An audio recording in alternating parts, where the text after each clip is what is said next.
And the Prophet's saying is, a man should have a written testament with him.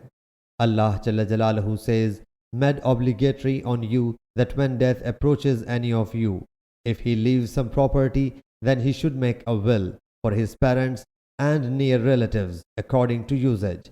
This is an obligation on those who fear God. Then whoso changes the will after hearing, the sin thereof is only on those who change it. No doubt, Allah knows and hears. Those who feared that the testator has done certain injustice or sin, then he made peace between them. There is no sin for him. No doubt, Allah is forgiving, merciful. Surah Baqarah, verse 180 and 182. Janafa means inclination. Mutaja'if means an inclined one.